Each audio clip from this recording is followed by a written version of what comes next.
everyone, and thank you so much for joining me for Daily Spark. You guys know who I am. I'm Dr. Angela Butchester, and you know what I like to do on my show. Say it with me. I want to enlighten, inspire, and empower you to become your best self. Now, scripture reminds us that the tongue is a small thing that makes grand speeches, but a tiny spark can set a great forest on a fire. And that's what we want to do today. We want to get you fired up about our topic and our guest. We are celebrating International Women's Day today, and I am so pleased to have Mark Olsen on with me. He has been a guest on before. You enjoy hearing him. I enjoy talking with him, so I cannot wait to share today. So, you know what I'm going to tell you to do? Go on, get comfy, get cozy, get your coffee or get your tea, because we are about to get started. Hello, Mark. Thank you so much for joining me today. It's a pleasure to see you again, Dr. Angela. I always enjoy this. I know I have such great conversations with you, and I am so pleased that you are able to come back and spend some time with me here today, especially for International Women's Day. Now, for those who don't know, this is literally an international event where people choose to share their thoughts, their hopes, their wishes, their strategies, and programs, and how we can encourage women and girls to be the best that they can be, as well as those that are part of the support team, our men folk. From our dads to our brothers and our sons. So we love to have you on today. Now, before we get started with questions, Mark, I realize there may be some folks out there that are unfamiliar with who you are. With that being said, can you tell us just a little bit about yourself? What makes you you?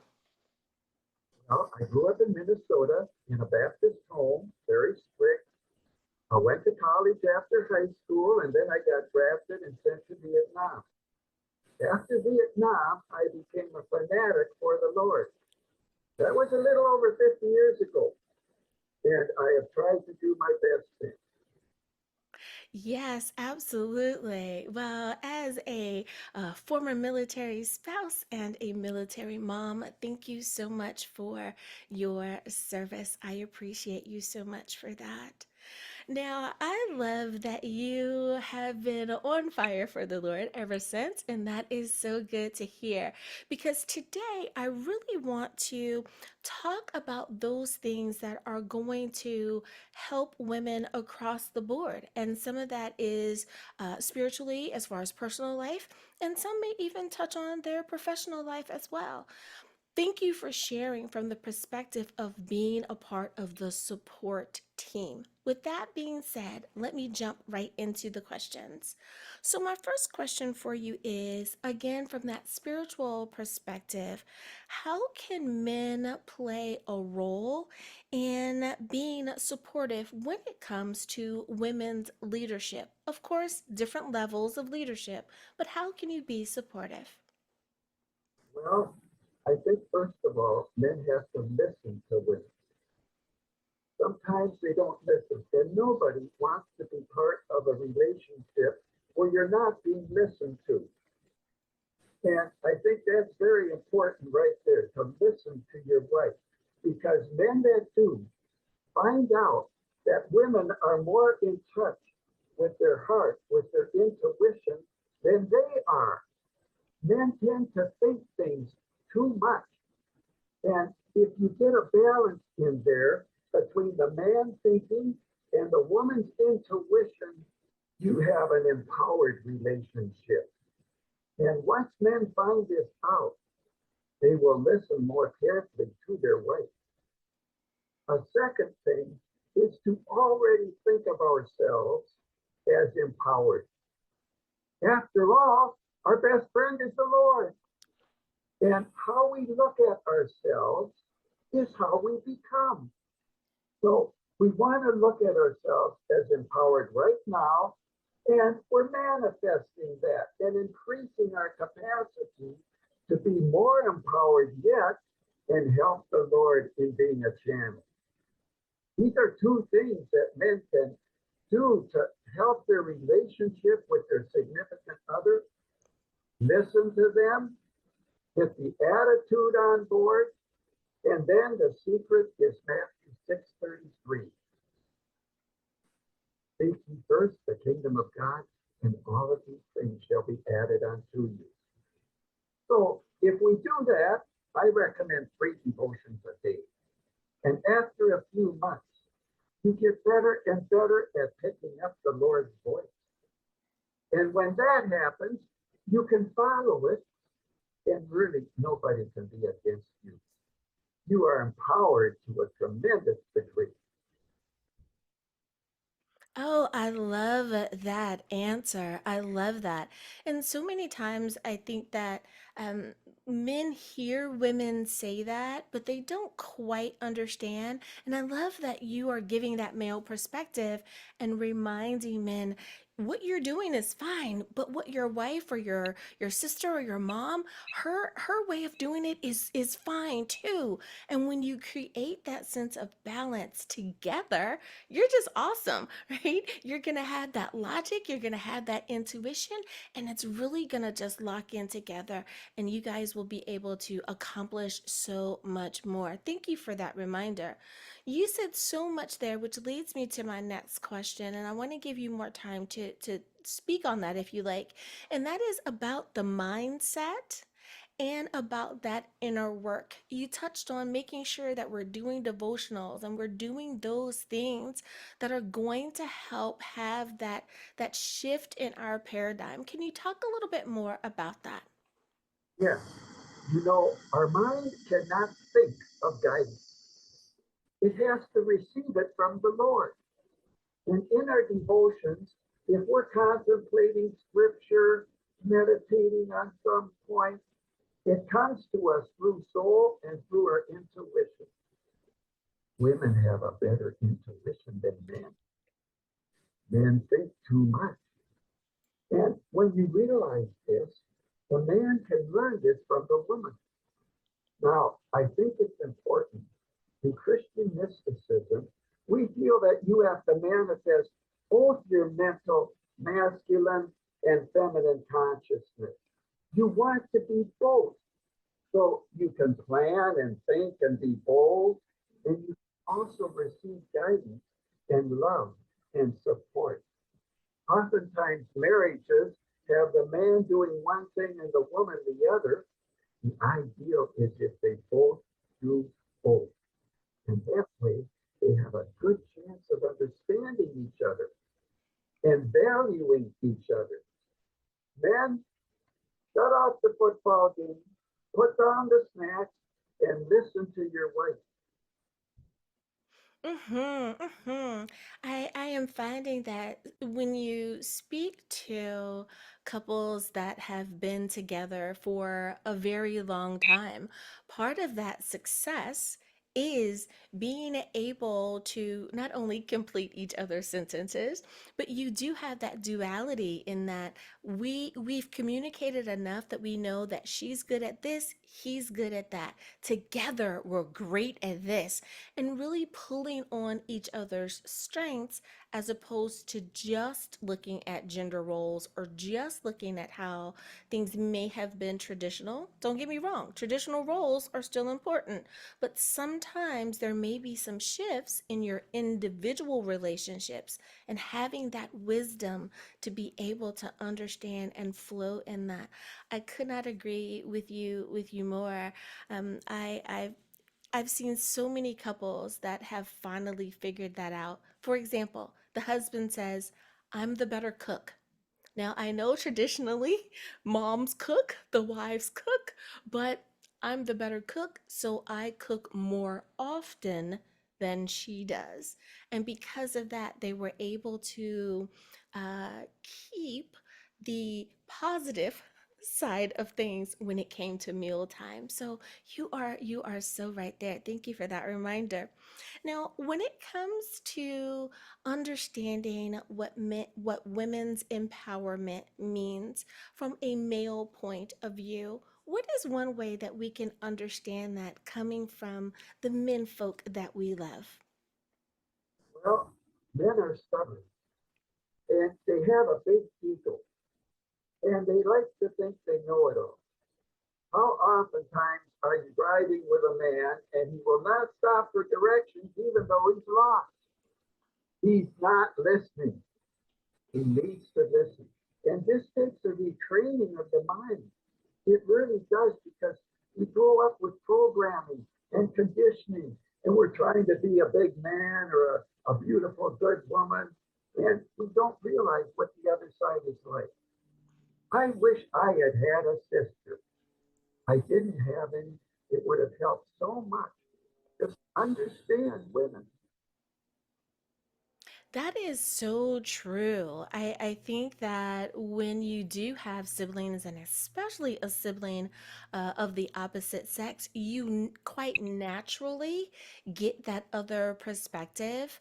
Especially as you become teens, you know, your brother is going to say, "Hey, let me tell you something. Let me tell you what that guy's thinking," right? Or, "Hey, you know, big bro, I don't know if you want to do that because this is what she's feeling." You know, so you are so right. Just being able to have that conversation in a loving way, in a neutral environment, and understand that that person is on your side. So that is such a help. Sometimes you meet these strong women who can love.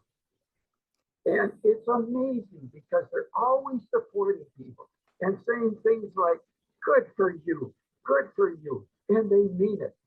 And they're also very strong. They don't brook any nonsense. They develop both sides of themselves. Sometimes you meet a man that's done this. He's very strong, brave, but he can love. He can support. He can comfort a little girl. Yeah, absolutely. Absolutely. I think that so many times we forget that we can be complementary to each other. And just because that woman is strong or just because that man is strong doesn't mean that they still don't need that kindness, that tenderness, you know, of that other person. So in having that well-rounded relationship, that I hear you saying that yes, be who you are, be authentically you, but also understand that that other person has a perspective that's beneficial to you. It is not contradictory. You are not in competition with each other, but learn to be complementary to each other, and it just makes it better. I love it. I love it. Well, it is time for us to take a very short break, but don't you worry. We're going to come back and continue this conversation. We'll be back right after this.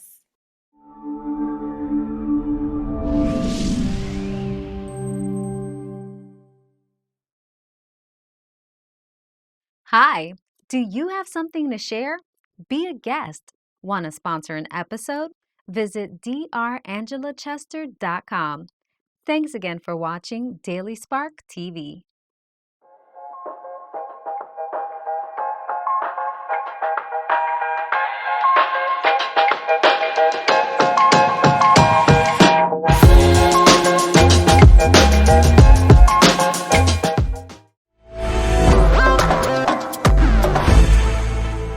And we are back. Thank you so much for joining me for Daily Spark. We are talking about International Women's Day today, and my guest is Mark Olsen. Now, Mark, I am always happy to talk to you because you bring a fresh perspective on the topics in which we are sharing about, and thank you for doing that. I know that you do your own research, and because you are an author and the work that you do in general, you're always researching and reading and making sure that you're up on what current thought is about a particular topic. So let me ask you about um, challenging the bias that may be in our lives or encouraging inclusion. Now, over time, sometimes these words have become bad words for some folks, but for me, many times I use inclusion to mean people of faith. And that doesn't matter what your gender is or what your ethnicity or race is. It's about making sure that folks of faith are also at the table. With that being said, many times bias is unconscious. So, how can we become more self aware that we are not bringing in maybe some negative thoughts or some bias that we've been taught into a conversation? Devotions. We want to do our devotions and keep a contact with Christ. I recommend 3 times minimum a day so the world doesn't take you away. And that will give you insights on your own prejudices. For instance, I'll use an example in the Bible. Mary Magdalene was the first one to see the risen Christ. Did the disciples believe her? No. In the last chapter of Luke, verse 11, they said they were telling idle tales. They didn't believe them. They were biased and prejudiced. If they were doing their devotions every day, they would have gotten insights on how to value women, which I kind of think they needed. That is everything. I recommend becoming a fanatic for the Lord. The Lord will give you insight, and then some of those biases will come to the future, right to the surface. The Lord will bring them up. And when He does, He needs you to deal with it. If you're a good Christian, you will follow that guidance. You will make a conscious effort to improve yourself and change. This is where the rubber meets the road. Mm-hmm. Mm-hmm. I find that people who seem to have it together, as folks would say, or they seem to have a grasp on their lives. When you spend time with them and you ask them what are some of the things that you do, not only do they have certain positive habits or a sense of routine, many will say, I have to spend quiet time, meditation time. It's phrased in various ways, but they all have a very common denominator of that meditation time. Be it that it is, sipping your tea, on your balcony or going for a walk, but it is always, I have to have a meditation time, and it is not optional. It is mandatory in order for me to stay balanced and have that sense of calm and peace and knowing in our lives. I know that I have to have it as well. Sometimes I can feel the hustle and bustle of the day just becoming a little too much hustle and bustle of the day, and I can feel that like you say, the world is starting to poke just a little bit too much, and it's, you know what, it's time for a break. Let me just walk outside, even if you just, you know go from where you are, from your desk to another space where you can just calmly reflect and come back. It makes all the difference in the world. We don't have to be Shakespearean in the way that we pray or meditate. It can just be simple, peace, love, hope, guidance, calm. Lord, you know what I need. So I love that you have that reminder. Now, I am the type of person that believes that everyone has a divine purpose, that there is a something that you should do while you are here on this earth. How how do you think we should encourage people to walk in their divine purpose to help them be the best that they can be? That's a great question, Dr. Angela, because so many people are looking for their mission. I've got news for them. They're on it.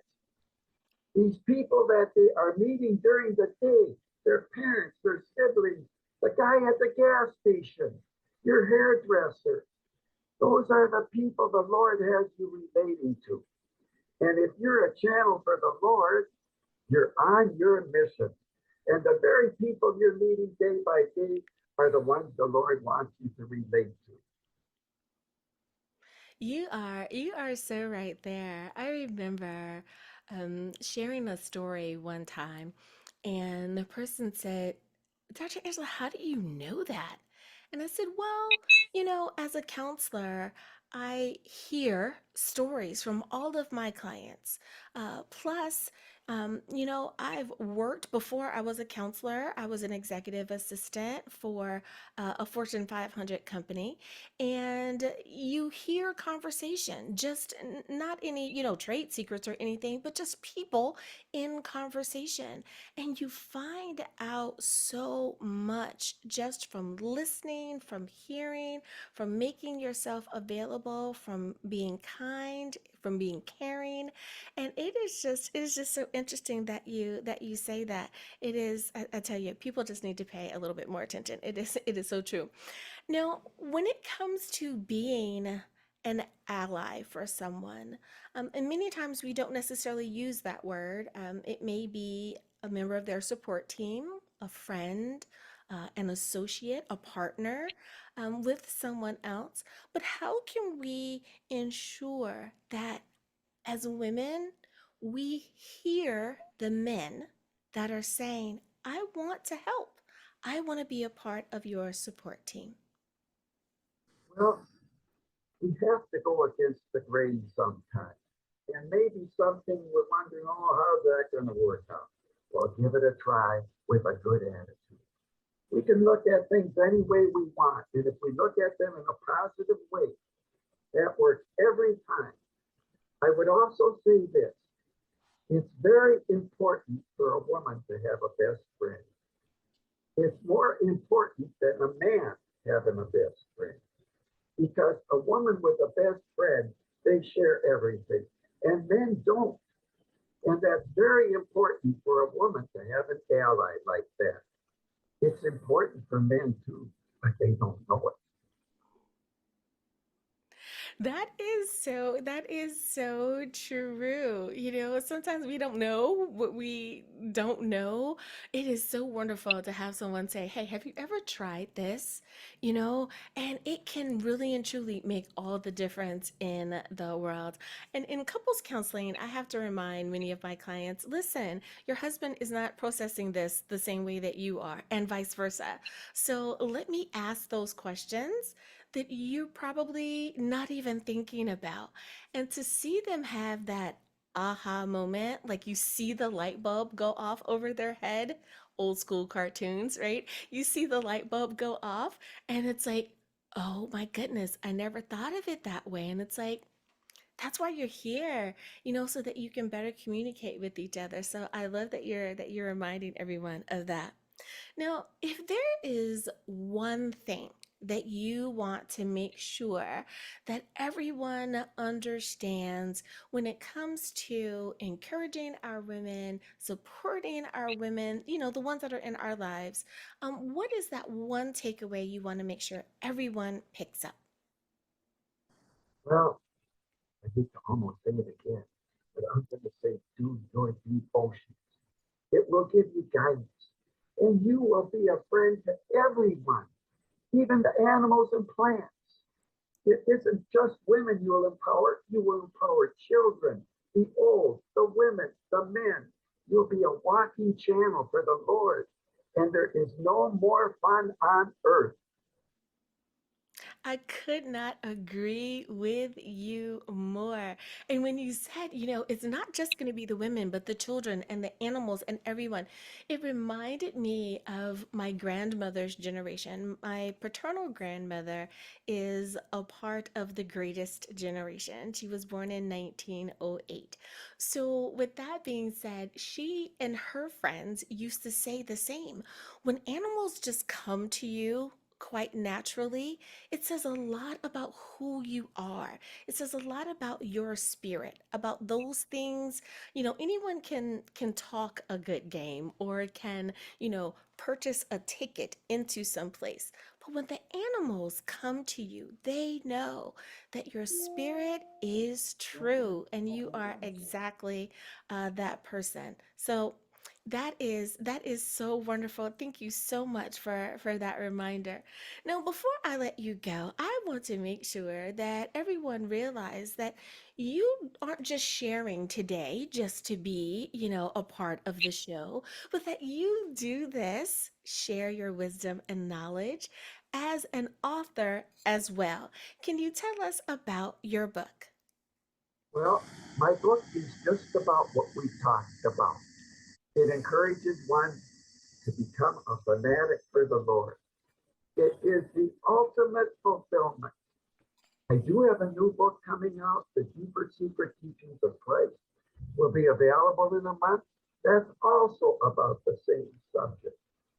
Make the Lord number one in your life with no number two. I could not agree with you more. You don't need a number two. You don't need a plan B when you have the Lord as your number one. Oh, what a great way to end today's interview. Thank you so much, Mark, for spending time with us here today. Now, of course, we know that your books are available on Amazon or wherever books are sold, but if someone wants to reach out to you, what's the best way to do that? They can email me at markneslow@gmail.com. Neslow is Olsen backwards. I love it. Genius. Thank you again, Mark, for being on with me today. Always my pleasure, Dr. Angela. It's just so much fun. Thank you. And thank you, viewers, listeners, for spending time with us here today. You could have been anywhere and you chose to spend it with us, and I thank you for doing so. I hope that we have once again enlightened, inspired, and empowered you. As always, may the Lord continue to shine his face upon you. May you receive his grace and his mercy in all that you do. Until next time, everyone, remember that you are blessed in the Lord. Have a great day, everyone. Bye bye. Hi, do you have something to share? Be a guest. Want to sponsor an episode? Visit drangela.chester.com. Thanks again for watching Daily Spark TV. Feeling stuck? Looking for a spark? Meet your new favorite read, Living in Divine Incandescence. This book is your go to guide for finding peace, purpose, and a whole lot of light in your life. Living in Divine Incandescence is packed with gentle wisdom and profound insights. It's perfect for anyone at any stage of life looking to nurture their inner light and live with more joy and compassion. Imagine waking up excited to tackle the day, knowing you're walking a path of grace and mindfulness. That's what living in divine incandescence offers: practical tips, inspiring stories, and a fresh perspective to help you shine. Whether you're 18 or 80, living in divine incandescence is your companion on the journey to a brighter, more fulfilling life. It's time to embrace the light within and let it transform your world. Get your copy of Living in Divine Incandescence today and start living your brightest life in God's grace. Available on Amazon, Lulu, and wherever books are sold.